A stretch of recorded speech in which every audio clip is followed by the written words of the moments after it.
Dalam setiap helai waktu yang terlewat, sejarah meninggalkan jejak. Kadang samar, kadang membekas dalam-dalam. Malam ini, sebelum mata terpejam, mari kita menelusuri kisah-kisah yang membentuk dunia. Dari peradaban yang hilang hingga peristiwa yang mengubah arah manusia. Inilah dokumenter sejarah tidur, tempat di mana cerita masa lalu menjadi pengantar mimpi dan pengetahuan bersatu dalam keheningan malam. Malam ini, biarkan imajinasi kita melakukan perjalanan yang sangat jauh, kembali ke zaman kuno.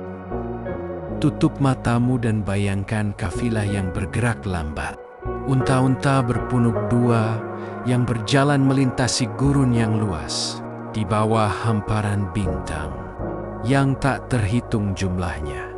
Di sana, di antara pasir sunyi dan pegunungan yang tertutup salju, terbentang benang perdagangan terpanjang dalam sejarah jalur sutra. Ini bukan hanya tentang pertukaran barang, tetapi pertukaran jiwa, gagasan, dan takdir. Ini adalah kisah tentang bagaimana keindahan selembar sutra dari timur dapat mengubah cara orang barat berpikir, dan bagaimana kepercayaan dari barat dapat menemukan rumah baru di timur. Kita akan berjalan perlahan di sepanjang jalan. Setapaknya yang berdebu, merasakan dinginnya malam gurun dan kehangatan rempah-rempah. Sebuah cerita tentang kerinduan, keberanian, dan bagaimana dunia yang kita kenal dibentuk oleh langkah kaki para pedagang dan penjelajah yang berbisik. Malam telah membawa kita jauh ke dalam keheningan, dan di tengah keheningan ini, kita memulai perjalanan yang sangat kuno. Tutup matamu dan izinkan dirimu dibawa melintasi waktu. Kembali ke masa di mana Tiongkok adalah jantung dunia. Sebuah kerajaan yang luas yang dijaga oleh pegunungan dan gurun yang tak terjamah. Kita mendarat di Chang'an, ibu kota kekaisaran Han yang megah. Sebuah kota yang berdenyut dengan kehidupan dan kekayaan. Dan di sini, kisah tentang benang perdagangan yang paling menakjubkan dimulai. Chang'an adalah tempat di mana rahasia paling berharga di timur dijaga dengan ketat.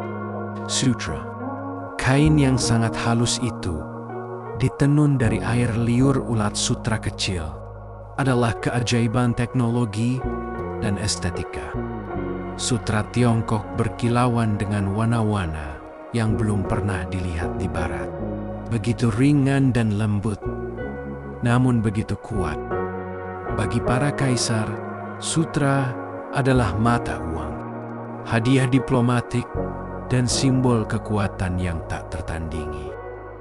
Dunia barat mengidamkannya, dan Tiongkok bertekad untuk menjaganya tetap menjadi misteri yang membuahkan keuntungan. Namun, bukan hanya sutra yang menggerakkan roda takdir. Ada kebutuhan yang mendesak. Sebuah kerinduan militer dari Kekaisaran Han. Mereka membutuhkan kuda-kuda yang besar dan tangguh, yang dikenal sebagai kuda surgawi. Dari kerajaan asing di barat, kuda-kuda lokal. Tiongkok tidak cukup kuat untuk menghadapi suku-suku nomaden di perbatasan utara. Xiongnu yang selalu mengancam. Kebutuhan yang brutal dan mendesak inilah yang pertama kali mendorong Tiongkok untuk melirik keluar dindingnya yang agung. Dan disinilah kita bertemu dengan seorang pria yang mengubah segalanya. Seorang diplomat dan perwira militer bernama Zhong Chen. Ia adalah seorang perintis, sebuah jiwa yang berani, yang bersedia melangkah ke dalam ketidaktahuan. Kaisar Wu mengirimnya pada misi berbahaya sekitar tahun 138 SM untuk mencari sekutu dan yang paling penting, sumber kuda yang legendaris itu. Ini adalah misi yang hampir mustahil karena suku Xiongnu yang kejam menguasai rute ke barat. Zhang Qian melakukan perjalanan, tetapi tak lama kemudian ia ditangkap oleh Xiongnu. Selama 10 tahun yang panjang, ia ditahan. Bayangkan tahan-tahan yang sunyi di antara musuh, di mana ia harus hidup di bawah pengawasan ketat, bahkan menikah dan memiliki anak di sana. Namun, bahkan dalam penangkapan itu, api misinya tidak padam. Ia adalah sebuah contoh ketahanan yang luar biasa. Setelah 1 dekade, Zhang Qian berhasil melarikan diri dan bukannya kembali ke rumah untuk keselamatan. Ia melanjutkan perjalanannya ke barat, ke tanah yang sama sekali tidak dikenal. Ia bepergian melalui Fergana, Bactria, dan kerajaan-kerajaan Asia Tengah, mencatat setiap detail tentang penduduk, produk, dan kekuatan militer mereka. Ia mencari sekutu, tetapi yang ia temukan adalah sesuatu yang lebih berharga, peta dunia di luar Tiongkok. Ia melihat rempah-rempah yang hangat, batu permata yang berkilauan, dan yang paling penting, rute perdagangan yang sudah ada. Jalur-jalur yang didominasi oleh para pedagang Sogdiana. Ketika ia akhirnya kembali ke Chang'an, setelah lebih dari 1 dekade perjalanan, ia tidak membawa sekutu militer yang sukses, tetapi ia membawa sebuah harta karun informasi yang jauh lebih berharga. Laporan-laporannya ke Istana Kekaisaran membuka Tiongkok terhadap negara-negara barat yang jauh dan potensial. Ia menceritakan tentang kota-kota yang kaya, pertanian yang subur, dan kuda-kuda yang mereka idam-idamkan. Dan begitu, kebutuhan akan kuda-kuda militer bertemu dengan potensi perdagangan sutra yang menggiurkan. Tiongkok mulai secara resmi membuka pintu ke jalur-jalur barat yang baru diungkapkan ini. Jalur yang membentang dari Chang'an harus menghadapi tantangan pertama yang paling menakutkan, Gurun Gobi, dan kemudian Tarim Basin dengan gurun Taklamakan yang mematikan di pusatnya. Nama Taklamakan sendiri diyakini berarti, masuklah dan Anda tidak akan pernah keluar, atau tempat tanpa pengembalian. Hanya jiwa-jiwa paling berani yang berani melakukan perjalanan ini. Mereka adalah para pedagang yang membawa karavan unta, yang membawa sutra, teh, dan porselen, bergerak perlahan. Hanya dengan kompas bintang di malam hari dan kehendak besi di siang hari.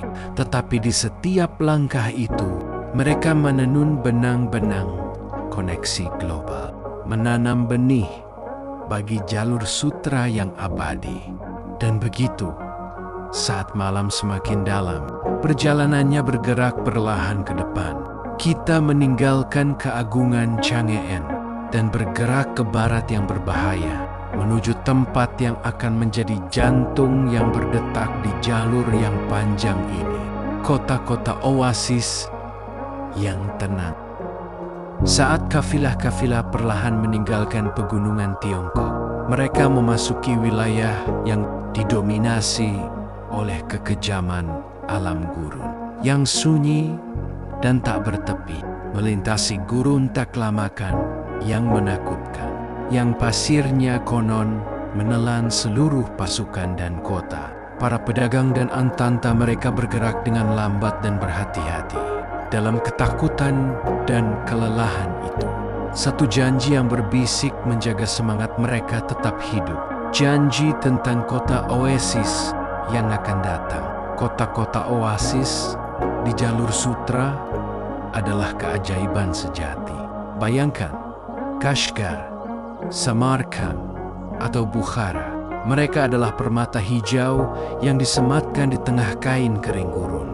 Tempat di mana mata air yang didorong oleh pegunungan jauh menciptakan kesuburan yang tiba-tiba dan indah. Kota-kota ini tumbuh subur karena lokasinya yang strategis, berfungsi sebagai titik istirahat, pasar, dan yang paling penting, tempat perlindungan dari badai pasir yang tak terhindarkan. Di kota-kota oasis inilah denyut nadi jalur sutra benar-benar terasa. Di pasar yang ramai, kita bisa merasakan energi yang berbeda. Aroma jahe, kayu manis, dan lada yang hangat bercampur dengan bau. Rempah-rempah yang dibawa dari India dan Asia Tenggara. Sutra Tiongkok ditukar dengan kaca Romawi, emas, dan kuda-kuda yang tangguh. Semuanya melalui tangan para pedagang perantara yang cerdik. Yang paling terkenal adalah orang-orang Saktiana dari Persia. Para pedagang Saktiana ini adalah maestro sejati dari jalur sutra. Mereka fasih dalam banyak bahasa, memiliki jaringan keluarga yang membentang dari Chang'an hingga Mediterania, dan mereka tahu bagaimana menavigasi tidak hanya di gurun, tetapi juga di lanskap politik yang selalu berubah. Mereka seringkali adalah pembawa bukan hanya barang, tetapi juga budaya dan agama, bergerak dengan tenang melintasi batas-batas kerajaan. Kehidupan di oasis adalah campuran yang menarik dari yang eksotis dan yang fana. Para musafir singgah selama berminggu-minggu, memulihkan tenaga unta mereka, memperbaiki karavan, dan menawar harga. Di tempat-tempat inilah terjadi pertukaran yang paling dalam. Pertukaran gagasan, orang Tiongkok bertemu dengan orang Persia, orang India bertemu dengan orang Romawi. Dan dalam pertemuan yang tenang ini, dunia secara perlahan mulai memahami dirinya sendiri. Ini adalah cerita tentang toleransi praktis, karena banyak ras, bahasa, dan agama yang bercampur di pasar-pasar ini. Kebutuhan untuk berdagang lebih besar daripada keinginan untuk berkonflik. Jadi, Zoroastrianisme yang datang dari Persia hidup berdampingan dengan Buddhisme yang menyebar dari India dan Kristen Nestorian dari Suriah. Agama-agama ini tidak bertarung di kota-kota oasis. Mereka berbagi ruang, mereka saling memengaruhi, dan mereka melanjutkan perjalanan bersama para pedagang ke wilayah baru. Buddhisme khususnya menemukan jalur sutra sebagai jalan raya spiritualnya. Para biksu Buddha yang pemberani melakukan perjalanan dengan karavan, membawa serta naskah-naskah suci, patung-patung, dan ajaran mereka. Mereka mengubah jalur perdagangan menjadi jalur ziarah. Kita bisa melihat sisa-sisa warisan ini dalam Gua Mogao yang megah di dekat Dunhuang, sebuah situs yang penuh dengan ribuan patung Buddha dan mural yang dilukis oleh para musafir sebagai tanda terima kasih dan permohonan keselamatan. Gua-gua ini yang diukir ke sisi tebing gurun menjadi perpustakaan rahasia dan museum seni dari jalur itu. Saat malam tiba di kota oasis, para pedagang berkumpul di sekitar api unggun di bawah langit yang penuh bintang, yang tampak lebih dekat di gurun yang bersih. Mereka berbagi cerita tentang bahaya, kekayaan, dan tanah asal yang jauh. Mereka membawa serta lagu-lagu dan musik dari tanah air mereka. Dan perlahan, irama musik dari satu peradaban mulai memengaruhi irama musik peradaban lain. Kota-kota oasis ini adalah jantung yang berdetak. Mereka adalah tempat di mana manusia berhenti sebentar untuk menarik napas dalam perjalanan yang panjang. Mereka adalah pengingat abadi bahwa di tengah gurun terluas sekalipun, koneksi dan komunitas dapat berkembang asalkan ada air dan kemauan untuk berbagi. Dan begitu, saat malam semakin dalam, perjalanannya bergerak diam-diam ke depan. Kita meninggalkan pasar yang ramai dan mengikuti para biksu dan gagasan. Saat kita melihat bagaimana benda-benda tak berwujud ini, filsafat dan penyakit melakukan perjalanan di sepanjang jalur ini, mengubah pikiran dan tubuh peradaban. Jalur sutra yang seringkali kita bayangkan hanya sebagai aliran sutra, rempah-rempah, dan koin emas, sebenarnya adalah sebuah sungai tak terlihat yang membawa hal-hal yang jauh lebih halus dan jauh lebih revolusioner. Gagasan di antara unta-unta yang syarat barang, bersembunyi buku-buku yang digulung, doa-doa yang dihafal, dan teknologi yang akan mengubah peradaban secara mendasar. Mari kita fokus pada penyebaran spiritualitas yang tenang. Seperti yang telah kita lihat, Buddhisme melakukan perjalanan dengan cara yang paling lembut.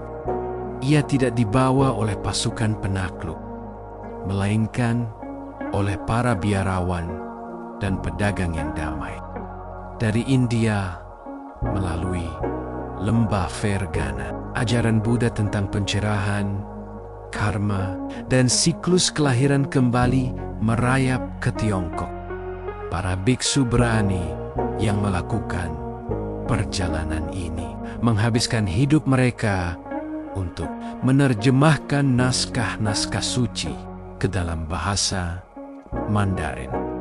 Sebuah tugas yang sangat besar yang mengubah tidak hanya literatur Tiongkok, tetapi juga cara rakyatnya memandang dunia.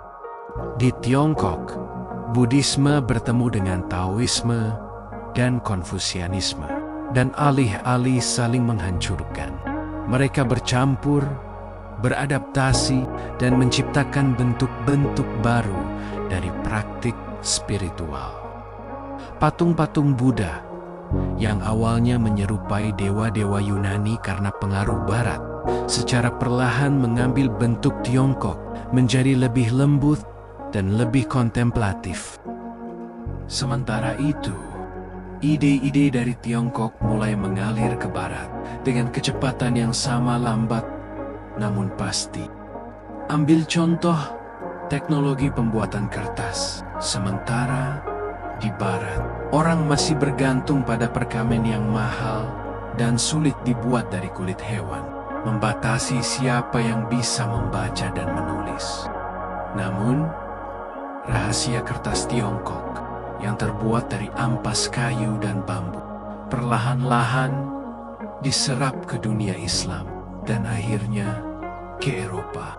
Penemuan yang sederhana ini, kertas yang lebih murah, secara harfiah memicu revolusi informasi, membuat pembelajaran dan literasi dapat diakses oleh lebih banyak orang, mengubah cara masyarakat mengatur diri mereka sendiri.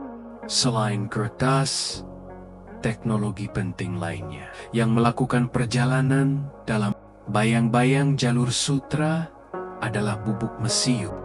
Awalnya ditemukan oleh para alkemis Tiongkok yang mencari ramuan keabadian. Bubuk mesiu secara perlahan melakukan perjalanan ke barat, mengubah sifat peperangan dan pada akhirnya keseimbangan kekuasaan global. Di sini kita melihat ironi yang tenang. Pencarian spiritual dapat menghasilkan penemuan yang paling destruktif. Namun, jalur sutra juga membawa pertukaran yang jauh lebih suram. Seiring dengan rempah-rempah yang berharga dan filsafat yang mendalam, ia membawa mikroorganisme yang tak terlihat, penyakit yang kejam. Para pedagang, unta, dan tikus semuanya membawa penyakit yang asing bagi sistem kekebalan tubuh yang belum pernah bertemu dengannya. Pada abad pertengahan, Jalur sutra telah menciptakan jaringan yang cukup efisien untuk membawa bayangan hitam yang mengerikan, yaitu wabah hitam dari Asia Tengah ke Mediterania. Wabah ini bergerak lebih cepat daripada kafilah, dan ia membunuh jutaan orang, mengubah struktur masyarakat dan ekonomi, dan meninggalkan bekas luka yang dalam dan gelap pada jiwa peradaban. Ini adalah pengingat yang menyedihkan dan kuat. Setiap koneksi global, betapapun menguntungkannya, membawa risiko yang tak terhindarkan. Jaringan yang menyebarkan kemakmuran juga dapat menyebarkan malapetaka. Dalam keheningan ini, kita merenungkan bagaimana kegelapan dan cahaya berjalan bersama di jalur sutra. Bagaimana harapan akan pengetahuan dan bahaya kehancuran hidup berdampingan di setiap langkah. Jalan yang membuka pikiran dunia juga dapat menutup mata dunia secara permanen. Dan begitu, saat malam semakin dalam, perjalanannya bergerak diam-diam ke depan. Kita merasakan kebutuhan yang dalam dan seringkali menghancurkan di ujung lain. Jalur sutra di jantung Kekaisaran Romawi, di mana kain sutra yang lembut ini dapat mengancam stabilitas sebuah kekaisaran. Saat kita mengikuti benang sutra yang tipis, ia membawa kita jauh dari gurun dan oasis timur, melintasi laut dan daratan yang bergejolak, hingga kita mencapai ujung lain dari dunia yang dikenal, Kekaisaran Romawi yang agung. Di sini, sutra Tiongkok bukan lagi hanya barang perdagangan. Ia adalah sebuah obsesi. Sebuah indikator status yang menentukan garis antara bangsawan dan rakyat jelata. Di jalan-jalan marmer Roma, di tengah-tengah forum yang sibuk dan istana-istana yang megah, sutra terlihat di mana-mana.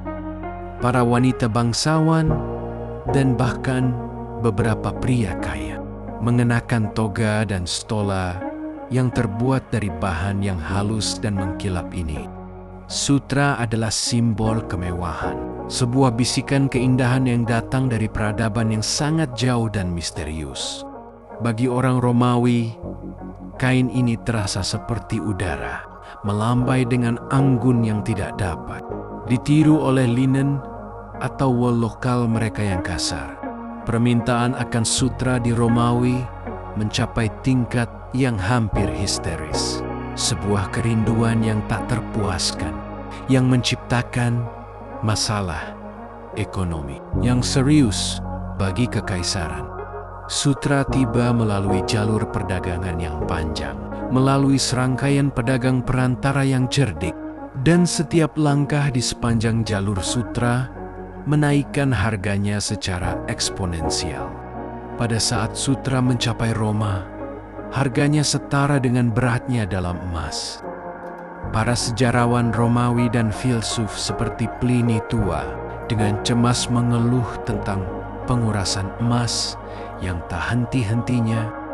Mereka mencatat bahwa kekayaan kekaisaran yang diperoleh melalui penaklukan dan pajak mengalir keluar ke timur, ke Tiongkok, India, dan Arab untuk membayar kemewahan yang tidak perlu ini. Mereka merasa bahwa kekayaan Romawi dibayar dengan mengorbankan kesusilaan moral dan kekuatan finansial Romawi. Ini adalah ironi yang tenang.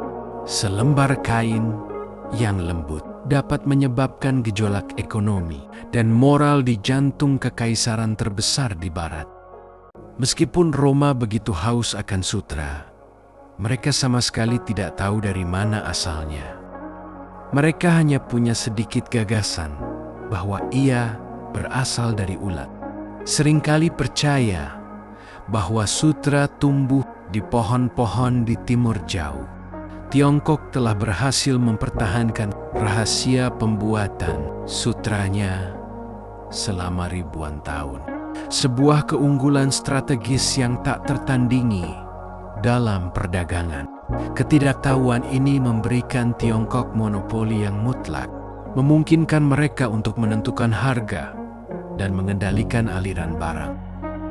Karena jalur darat sangat panjang, lambat, dan berbahaya, perdagangan maritim perlahan-lahan mulai berkembang sebagai rute tambahan yang vital, khususnya untuk rempah-rempah yang berat dan padat. Kapal-kapal Romawi mulai berlayar melintasi Laut Arab, mengambil keuntungan dari angin muson yang dapat diandalkan untuk berlayar antara Mesir, India, dan kadang-kadang Asia Tenggara. Rute laut ini membawa rempah-rempah seperti lada yang sangat diminati di dapur dan toko obat Romawi ke dalam perdagangan, serta batu permata dan mutiara. Meskipun rute laut adalah jalur perdagangan baru, sutra tetap menjadi komoditas utama yang mengalir melalui jalur darat yang tua dan berdebu. Jalur sutra pada dasarnya adalah sebuah jaringan yang memiliki banyak cabang, sebuah sistem peredaran darah yang kompleks yang mencampur darah timur dan barat. Permintaan yang begitu besar dari Romawi menciptakan dinamika kekuatan yang baru. Ia memaksa kerajaan-kerajaan perantara di Timur Tengah, seperti Parthia dan kemudian Persia, untuk menjadi penjaga gerbang yang penting.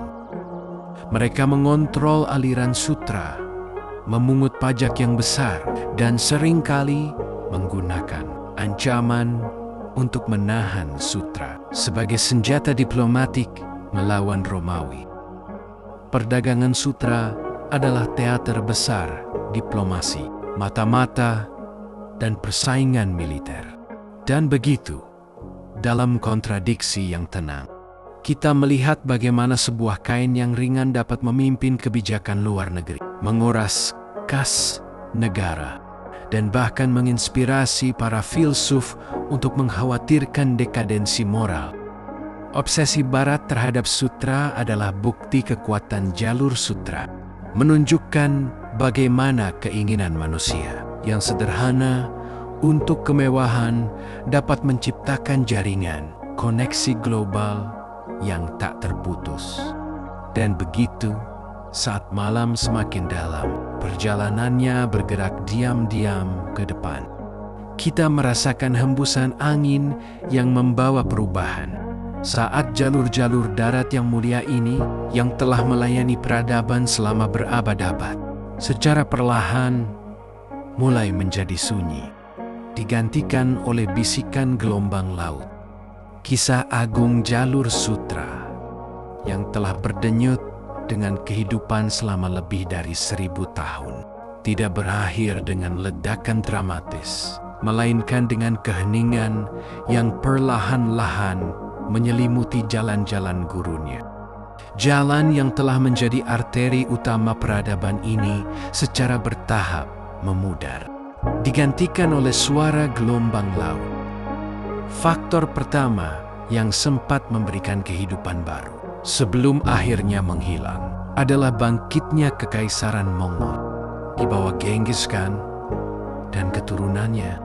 Sebagian besar Asia dari Tiongkok hingga Eropa Timur disatukan di bawah satu kekuasaan yang besar. Periode yang dikenal sebagai Pax Mongolica ini, kedamaian Mongol, membuat jalur sutra darat lebih aman daripada sebelumnya, memungkinkan para penjelajah seperti Marco Polo untuk melakukan perjalanan dengan relatif mudah, membawa barang dan cerita yang fantastis. Namun, era ini singkat. Seiring dengan fragmentasi Kekaisaran Mongol dan meningkatnya kekacauan politik di berbagai wilayah, perjalanan darat kembali menjadi terlalu berbahaya dan mahal. Ancaman yang lebih besar dan yang paling menentukan datang dari teknologi maritim dan pergeseran kekuasaan ke Eropa. Para pelaut Eropa didorong oleh kebutuhan yang sama untuk menghindari perantara Timur Tengah yang mahal, mulai berinvestasi dalam kapal yang lebih kuat dan navigasi yang lebih baik. Vasco da Gama, yang berlayar mengelilingi Afrika ke India pada akhir abad ke-15, membuka jalur laut yang permanen. Rute laut ini jauh lebih murah dan lebih cepat untuk mengangkut barang dalam jumlah besar, terutama rempah-rempah yang berat. Kapal dapat membawa ratusan kali lipat kargo yang dibawa oleh unta, dan mereka tidak perlu membayar pajak di setiap kota oasis. Secara perlahan tetapi pasti, perdagangan bergeser dari jalur darat yang berdebu ke rute laut yang berair, dan kota-kota oasis yang dulunya ramai mulai menjadi sunyi, perlahan-lahan tertelan kembali oleh gurun. Mereka menjadi monumen sepi dari masa lalu yang megah. Kita merenungkan warisan abadi jalur sutra, meskipun jalur darat itu sendiri memudar. Ia telah menanam benih globalisasi yang tak terhapuskan di dalam jiwa peradaban. Dunia yang kita tinggali hari ini, dunia yang saling terhubung, di mana produk yang kita gunakan dan ide yang kita yakini dapat melintasi benua dalam hitungan jam, tidak akan ada tanpa fondasi yang diletakkan oleh para pedagang yang berani di masa lalu. Jalur sutra mengubah masakan, membawa pasta ke Italia, gula ke Eropa, dan rempah-rempah ke seluruh dunia. Jalur ini mengubah seni, memungkinkan teknik melukis dan motif artistik Tiongkok mengalir ke barat. Sementara gaya Yunani menyebar ke timur, ia mencampur populasi, menciptakan komunitas pedagang yang hidup, yang tetap ada di kota-kota pelabuhan yang baru. Kisah jalur sutra adalah pengingat tenang bahwa kemajuan manusia bukanlah perjalanan yang linier. Ia penuh dengan kerentanan, tetapi juga ketahanan.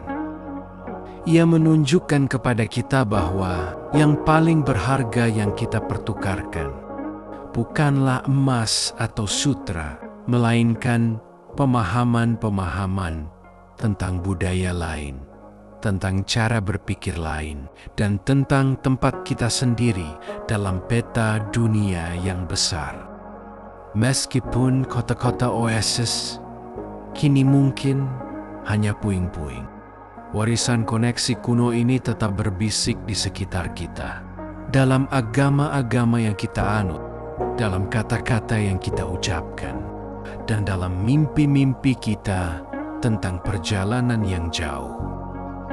Jalur sutra adalah cerita tentang keberanian manusia untuk menjangkau melintasi batas, untuk mencari yang tidak diketahui, dan untuk menemukan bahwa bahkan di seberang gurun terluas, kita semua saling terhubung. Dan begitulah perjalanan agung kita di sepanjang jejak para kafilah, dan rahasia kuno telah berakhir.